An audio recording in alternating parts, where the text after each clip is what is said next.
नमस्कार मित्रों, भाग्योदय विचार प्रवाह श्रृंखला की 123वीं 123 कड़ी में आपका स्वागत, अभिनंदन। आज 2 अक्टूबर, आज महानतम प्रधानमंत्री श्री लाल बहादुर शास्त्री जी का जन्मदिन और हमारे बापू महात्मा गांधी का भी। दोनों महापुरुषों को ढेर सारी बधाइयाँ, अशेष बधाई देश को, नमन दोनों महापुरुषों को। बहनों भाइयों, पिछले लगभग एक सप्ताह से देवभूमि उत्तराखंड के स्वर्गाश्रम स्थित, जो जिला पौड़ी में पड़ता है, ऋषिकेश का एरिया कहा जाता है, वहाँ के एक रिसॉर्ट की घटना बहुत चर्चा में है। अंकिता भंडारी, एक बच्ची को मारा गया, भारी अन्याय। इस पर बहुत सारी बहसें चल रही हैं, चर्चा हो रही है। उत्तराखंड सरकार पर भी उंगलियां उठ रही हैं। सरकार ने बड़ा सख्त कदम उठाया, पुलिस की कार्रवाई की सराहना करनी पड़ेगी। राजस्व पुलिस से उत्तराखंड पुलिस को मामला आने के बाद बहुत सख्त कार्य किए गए, जिसके लिए वहाँ के मुख्यमंत्री जी, डीजीपी श्री धामी जी और डॉक्टर अशोक कुमार जी सहित पूरी टीम बधाई की पात्र है, निसंदेह। कई सवाल खड़े हुए हैं। एक उत्तरकाशी जनपद के राजकीय शिक्षक ने फेसबुक पर हमारी एक पोस्ट पर टिप्पणी करते हुए लिखा कि जो नीति निर्धारक हो गए हैं हमारे, बात उत्तराखंड की नहीं है, पूरे देश की है, वो बड़े लोभी हो गए हैं, नीति सही ढंग से नहीं बना पाते। ऋषिकेश गरुड़ चट्टी के पास नीलकंठ मार्ग पर गंगा मां के प्रवाह की थोड़ी सी ही दूरी पर शराब के अनेक ठेके खुले हैं। ऐसी ही टिप्पणी एक पंजाब के हमारे स्वजन ने की। उन्होंने कहा कि अय्याश लोग वहां जब पहुंचेंगे, शराब की व्यवस्था उनके लिए बिल्कुल पास के क्षेत्र में होगी, तब वो क्या वहां धर्म कार्य करेंगे? एक क्वेश्चन मार्क उठाया, सवाल उठाया। चिंताजनक विषय है। बातें कही जाती हैं, चेत नहीं रहे हैं लोग, ये दुखद है, खासकर सत्ताओं में बैठे हुए लोग। महात्मा गांधी ने कहा था कि उनसे सवाल किया गया, एक दिन के लिए आपको भारत का तानाशाह बना दिया जाए, आप पहला निर्णय क्या लेंगे? उन्होंने कहा, मैं पहला काम शराबबंदी का करूंगा। अनुयायियों ने क्या किया? गली गली शराब के ठेके खुलवा दिए, दुकानें खुलवा दी। दिल्ली सरकार में तो हदें पार हो गई। इधर हाल में छोटे छोटे बच्चों को शराब खरीदने की अनुमति दे दी गई। रात 3 बजे तक महिलाएं सड़कों पर घूम सकेंगी, शराब पी सकेंगी, शराब खरीद सकेंगी, ऐसी सुविधाएं दे दी गई। उस सरकार ने ये किया जिसके लोग शिक्षा की को गुणवत्तापूर्ण और उच्च स्तरीय होने बनाने का दावा भी करते हैं। उनका दावा काफ़ी कुछ सच भी है, किया है उन्होंने, अभिभावक कहते हैं ये बात दिल्ली में।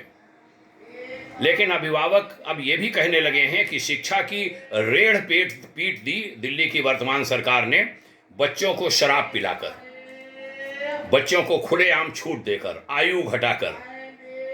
भारी पाप किया है दिल्ली सरकार ने, यह अब अभिभावक कह रहे हैं। शराब से महिलाएं सबसे ज्यादा प्रभावित होती हैं।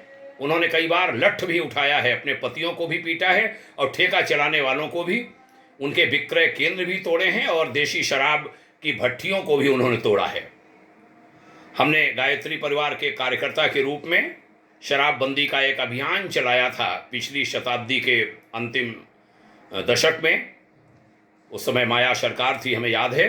150 विधायकों को हमने लामबंद कर लिया था अपने पक्ष में, और 150 विधायकों ने बाकायदा लिखा था शराबबंदी के पक्ष में। गायत्री परिवार के आह्वान का समर्थन किया था उन्होंने। उधर उत्तराखंड में अनेकानेक धर्मगुरुओं, आध्यात्मिक संस्थानों के रहते हुए भी पहाड़ के ऊपर के हिस्से विधर्मी लोगों से भर गए, वहां विधर्मी घुस गए। विधवा स्त्रियों लड़कियों से संबंध बनाने लगे। वह बर्बादी की इंतहा हो रही है। वहाँ बाजारों घरों सब पर परोक्ष कब्जा हो गया है। भारत का भाल, भाल कहते हैं इसको मस्तक को, भारत का भाल यानी मस्तक प्रांत उत्तराखंड काफी भावी खतरों से भर गया है। शराब ने इधर सारी हदें वहां पार कर दी। जो हमारे धर्म स्थल हैं केदारनाथ बद्रीनाथ, वहां पर भी बहुत कुछ होने लगा था। केदार घटना ने 2013 में सीख लेने का संकेत किया था। देवात्मा हिमालय ने, वहाँ के ऋषियों ने, गंगा मैया ने, तो उस समय वहीं था ऋषिकेश में, सारी बर्बादी देखी थी, आंखों से अनुभव की थी, उसमें सहयोग में भी लगे थे उस समय भी, और आगे भी काफ़ी मदद करने का प्रयास किया था पीड़ितों को। हम सीख नहीं लेते, प्रकृति हमें सीख देना चाहती है, ईश्वरीय सत्ता हमें सिखाना चाहती है, लेकिन हम सीख नहीं लेना चाहते।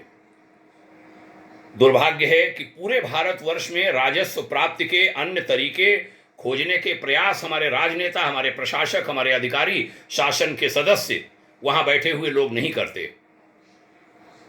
एक तरीका दिखता है सहज सुविस्ता सा कि शराब बढ़ा दो, उसका उत्पादन बढ़ा दो, उसकी ज़्यादा बिक्री बढ़ा दो और रेवेन्यू आ जाएगा। उस रेवेन्यू के कितने नुकसान हैं। कहते हैं हॉस्पिटल खोलेंगे, पहले बीमार करो फिर हॉस्पिटल खोलो, ढेर सारे बीमार पैदा करो फिर उनके लिए चिकित्सा की व्यवस्था करो। क्या कहा जाए, वो वही कर रहे हैं। बहुत चेतना होगा मित्रों। घटना तो उस बच्ची अंकिता की है, लेकिन जुड़ी वह शराब से, जुड़ी वह अय्यासी से, जुड़ी वह चरित्रहीनता से है। क्या कहा जाए, चरित्र निष्ठा की बातें न विद्यालय में शिक्षक सिखा रहे हैं, न हम घर में बता पा रहे हैं। हमारे धर्म गुरु तक अनेकों को हमने देखा है, वो चरित्र निष्ठा की बात ही नहीं करते। उनके प्रवचनों में चरित्र निष्ठा का विषय नहीं होता। शामिल करना पड़ेगा, लगना पड़ेगा, लेकिन निसंदेह वही कह सकेंगे जो वैसा जीवन जी रहे होंगे। बहुत लगना है, बहुत लगना है, बहुत लगना है। चिंता होती है देश के भविष्य को लेकर, लेकिन आश्वस्त हैं हम। हिमालय के ऋषि, हमारे मार्गदर्शक पूज्यवर आचार्य ने आश्वस्त किया है। उन आश्वासनों के बल पर एक अंदर से संबल होता है, नहीं सब कुछ बदलेगा, लेकिन बिगड़ बहुत रहा है। बदल रहा है कितना नहीं मालूम, लेकिन बिगड़ बहुत रहा है और हर क्षेत्र में बिगड़ रहा है। तो जब हर क्षेत्र में बिगाड़ हो रहा है तो हर क्षेत्र के लोगों को लगना होगा सुधार के लिए, उस बिगाड़ को ठीक करने के लिए, तब बात बनेगी।